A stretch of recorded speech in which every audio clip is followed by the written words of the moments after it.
How about that president? How about that Trump fella? How crazy is this? If there's ever been a real indication that we're in a simulation, it's like this season of USA is the craziest season that's ever existed. There's so many twists and turns, so many plots, so many villains. We're in the Matrix. This is a fake movie. It seems like almost to watch this, the most bombastic and manly of presidents, for a lack of a better term. The whole thing's so wild because the only way we find out how coordinated everything is, whether you're a Trump fan or not, even if you hate Trump, put that aside for a second and just look at how much coordination there is in the media to go after him. And it exposes like this thing where you have to step back and go, wait a minute, hold on a second. I mean, what will it take from your experience for us not to worry about this, for this not to happen again, especially as it has twice in the last 2 months? It's unconscionable, the fact that we're talking about this just a little over 2 months after the first attempt. It's obvious.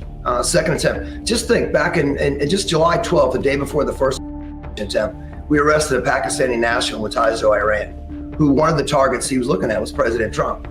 The threat is real, and we need to make sure we do a better job at pushing out the perimeter and making sure we're not dealing with a man with a rifle. And then next thing you know, Kamala Harris has one good speech and everybody's cheering and you're like, wow, it's just completely flip-flop, all the talk shows, everyone's with her.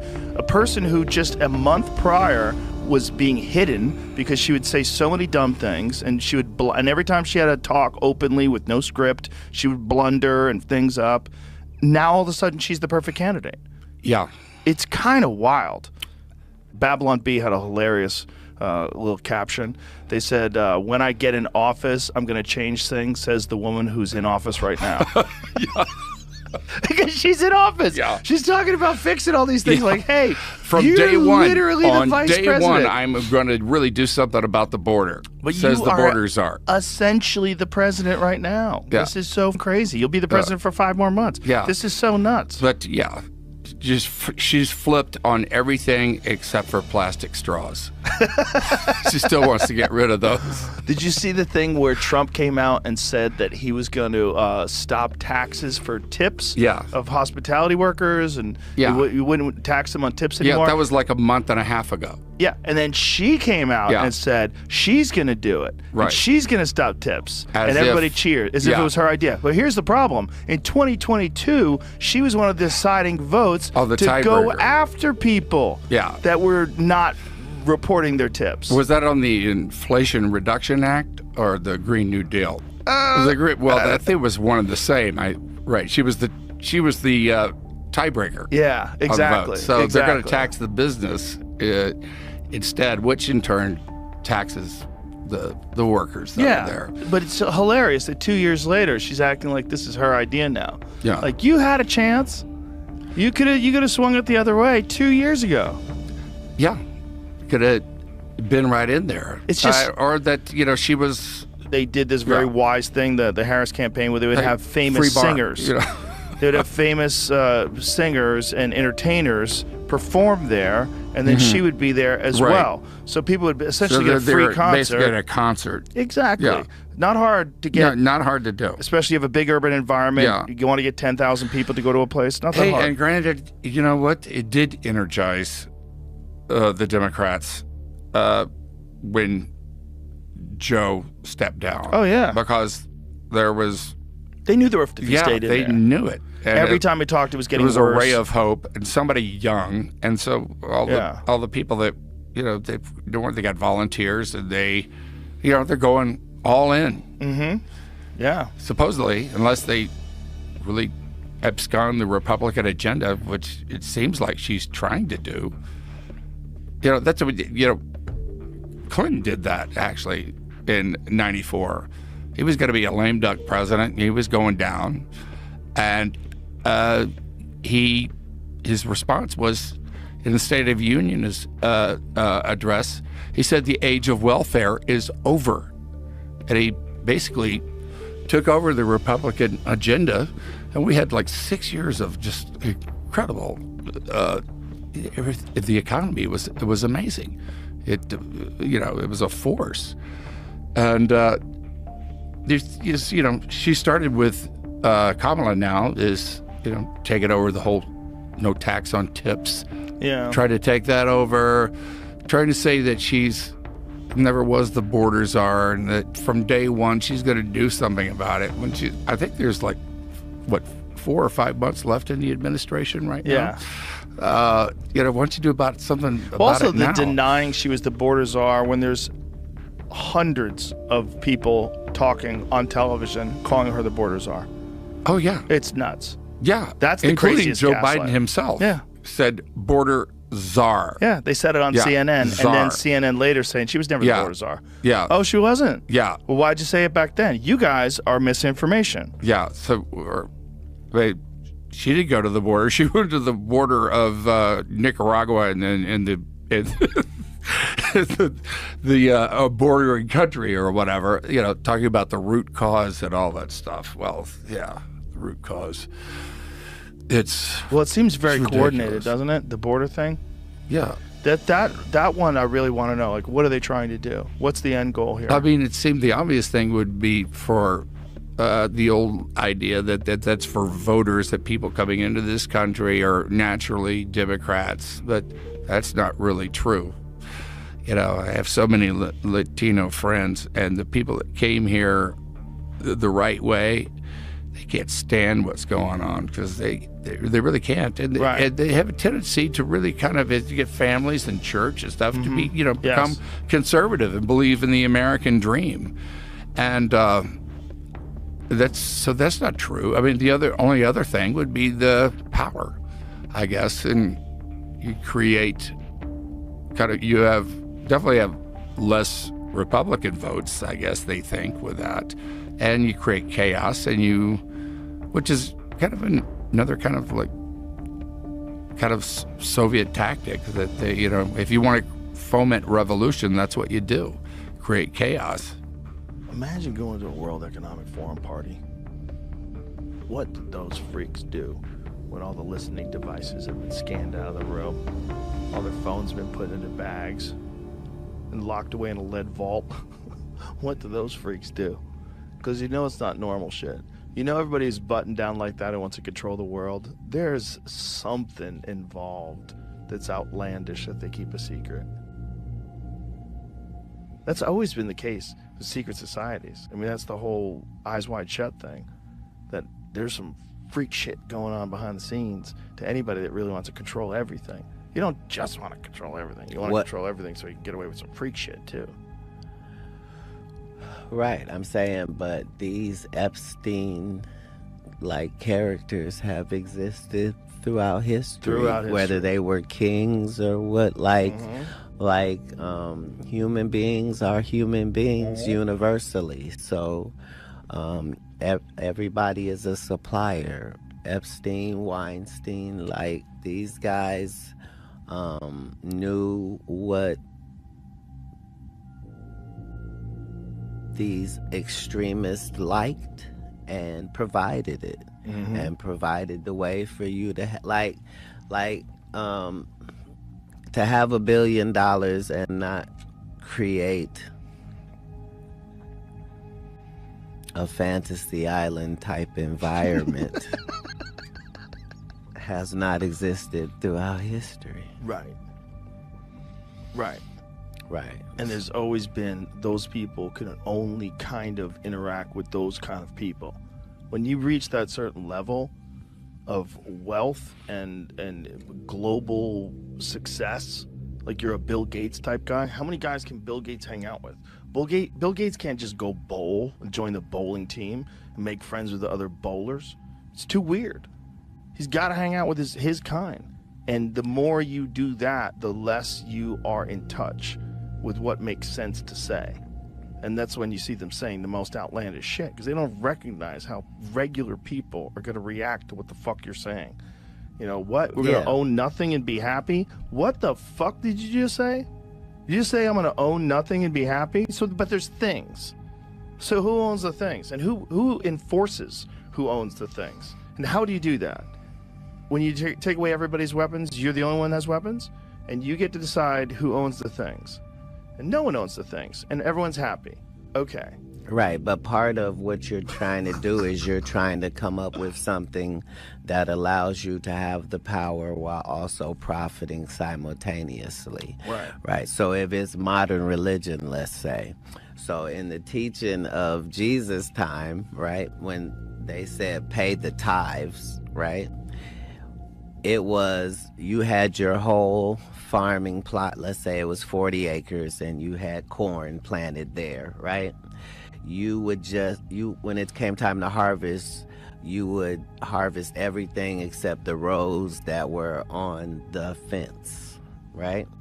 And the rows that were on the fence, that was the 10% of your field that would go to people that didn't have it. So it wasn't just you giving the 10%. It was also the fact that human nature is, if you were going to give people some of your crops, you gonna pick out the best crops for you and your family, and then you'll put another pile for the giveaway. You Right. know what I'm saying? Yeah. And this took care of that, where it was all equal, and the person that didn't have to feel like they was a beggar. They could come and pick and see which corn they liked and get. You see what I'm saying? Well, And- that's a smart move just for harmony in the community, too. Then people have a vested interest in this farmer being successful with his crop. right. Some of that crop is yours. But the decision to take it from that to God said, give me 10% in this plate, is going to make $1 billion a day for 1 billion people. yeah. This is why Tesla has to go. Why? Because not what Tesla is saying about electricity, it's the fact that he's saying this should be free for everybody, Right. everywhere. Yeah, he wanted And- to have aerial electricity free for everybody, like radio waves. And the day that you say that, that's a wrap. it's cheaper to keep her because we make 200 billion a day. Yeah. And we all agree universally you should pay for this, and we'll be in charge of selling it to you. And we'll shut it off if you fuck around. So Clunk. for us to say, I think they're going to do that with cars. Duh. This is how this goes in these 100%. processes. Yeah, that's the conspiracy theorist's biggest fear about electric cars. But it's not just electric cars. We found out it's an OnStar. It's on, I have a Cadillac Escalade. That has an OnStar. If I'm driving, the government wants to stop me, they can just shut my car off. It's crazy. And if you were in that business, what would you tell them they need to do in the next 5 years?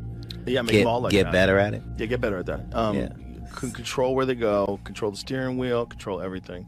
I want you to auto driving on all cars. Auto driving on all cars with third-party input. Is this not what we would say to Tesla? Yeah. I mean, to Elon, if he said, I want to make cars. Right. When we say, okay, well, these are the regulations, and you Yeah. have to make them like this, and you... It'd be nice if you could just control that car. Here, this is how you sell it to people. If someone steals your car, we can get it back.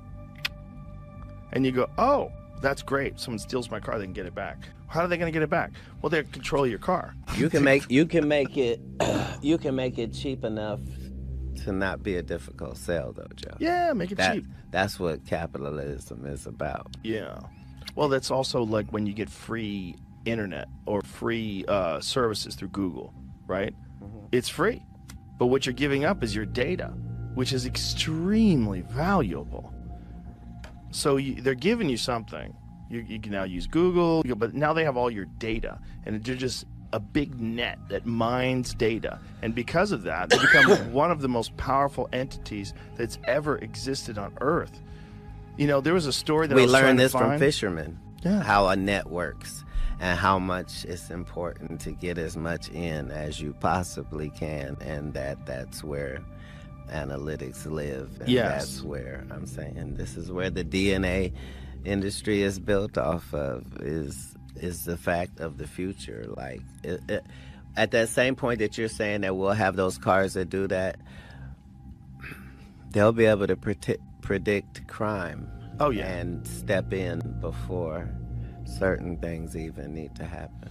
Or they'll probably instigate you to a certain level of stress that they could indicate that you're about to commit crime, and then they come in and get you. They won't need to. They won't need to be that nefarious, only because. How much, Joe, have you looked at, Larry Fink, Soros, State Street, Vanguard, BlackRock? How much have you looked at what they're doing and what their ties are? I've looked at it. Yeah? Yeah.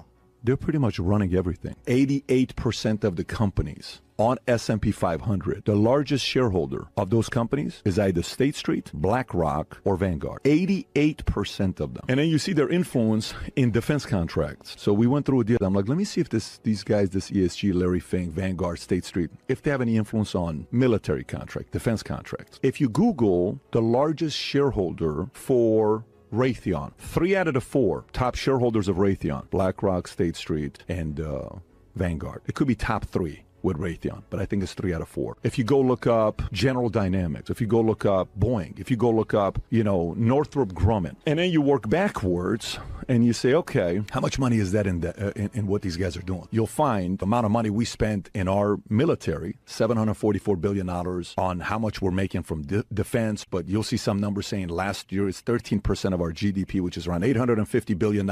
That's more than the next 10 combined. We gave more money to Ukraine than Russia spent on their military last year. And when you look at these contracts, then you're like, okay, Fink is there, these guys are there. Okay, let's go look at Hollywood. Same thing you see there. Let's go look at pharmaceutical. Let's go look at this. And you're like, wait a minute. These guys essentially have a monopoly. Well, how big is BlackRock? $10 trillion. How big is $10 trillion? Only 2 countries have a bigger GDP than what BlackRock has, assets under management, U.S. and China. That's how big BlackRock is. So then they went and they started getting all these other guys to sign on and say, hey, we want you to participate with the same thing as well with ESG. And they ended up having, I think they had 31 signers. I think end of 2022, they got 60 something signers for a total of $70 trillion of assets under management. So now they're controlling other places. And just recently, if you saw the rebuilding of Ukraine, did you see this contract? Rebuilding of Ukraine, $400 billion contract. BlackRock and Chase is helping rebuild Ukraine. They have that much control to get everybody to do what they want them to do. And then you go even deeper, which is even the crazier part with, the schools, like, the biggest union we have in America. I think it's National Education something. NEA is the largest union we have. 3 million teachers are part of that union. And you look at that and you go deeper in that with open society and who's funding it, who's the money behind these organizations. Comes back, Soros.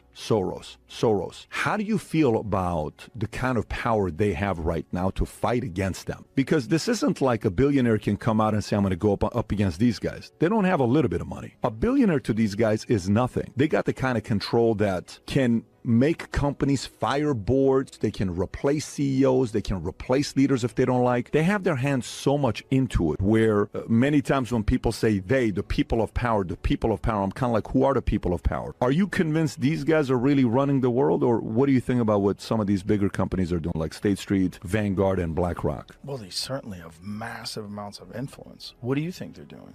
It's the question is, how do you fight it? Like, for example, the way we fight mainstream is by what? The show that we do. And we have to be patient. It's going to take 2, 3, 4, 5, 10, 20 years. Now you have some influence, right? Okay, we can fight. There is an actual strategy on how to fight that. When you have this much, Joe, 88% of S&P 500 companies, that is a form of a monopoly. Our monopoly law in America is 50%. They say 50%. Like if you tie and said, at what point is it 50%? I've done calls with the FTC, but they say 50% is a monopoly law. Do you know how many people in America have an iPhone versus Droid? Do you know what the numbers, market shares in America with iPhones? I think it's like 60. 58%, 60%. Yeah. That is already a monopoly. But who's knocking on the door of Apple? Tim Cook saying, hey, Tim, you got 58%. That's breaking a monopoly law. So if a president got up and said, if I'm going to be the president, here's what we're going to be doing. We have to look at all the contract. You can't overcharge us. We have to open it up. You have to sell some of your companies. You have to let them be independent again. But every way you got to break them apart to have competition again, because we don't have that today. We say we have a commander-in-chief, but really the commander-in-chief is Larry Fink. The guy running BlackRock is really the president of the United States, if we look at the kind of influence he's got in every industry, Joe. And he's like, well, I kind of feel bad. I'm ashamed that all the weaponization, the word, ESG is being used and all this other stuff. And Elon tweeted about the ESG. I don't know if you remember when Elon tweeted about ESG, saying the S in ESG is satanic. This is a part where even a Charlie Munger, who is Warren Buffett's partner, says, look, I love Larry Fink, but I'm not interested in having an emperor. Some words like that he said about Larry Fink. And by the way, Larry Fink is an interesting guy because he majored in college political science. His aspirations was politics. He accidentally got into money and he learned to trade, and then he lost $100 million at 36 years old, I think. And then he teams up with Schwartzman and they start this company. And after a couple years, they got $5 billion under management, $8 billion and $32 billion. I'm extremely concerned about what these guys are up to. We think our president is the most powerful person. That person's not, because behind closed doors, they're going to be like, look, guys, let's relax. That guy's only going to be there for 4 to 8 years. We're going to be all right. But now we're running the world. We control all the ETFs in America. We're controlling all this stuff. Everyone has to come through us, and we can tell everybody what to do because everybody fears not getting money from us, from being downgraded. A Tesla on ESG score is nothing, but a Philip Morris gets an A rating. How the hell the company that's Philip Morris has a better environmental social governance score, DEI, not DEI, but the CI,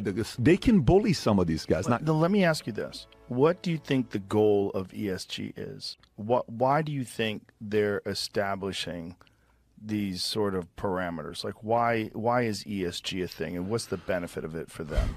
So Schultz said something very interesting. Schultz says, look, these guys are driven by money. They're not going to do anything to destroy an economy to lose their own money, because they want that. I said, okay, it's a very good, Andrew Schultz. I said, that's a very good point. You know how sometimes Michael Jackson, you see the interview with him with kids. Oh, they're just sleeping in the bed. That's all it is. And we're just having a great time and we're storytelling. And you're like, yeah, bro, I get it. It's a little weird. You got a 7, 8-year-old, 10-year-old kid sleeping in your bed and, all this stuff. And it's a little bit fishy what you're talking about here. It's not normal. Well, if you're in Hollywood and you've slept with as many people as these people sleep, and then eventually you have to have other options, because what else do you do? You have to try new things. How many threesomes have you had? How many this, how many that?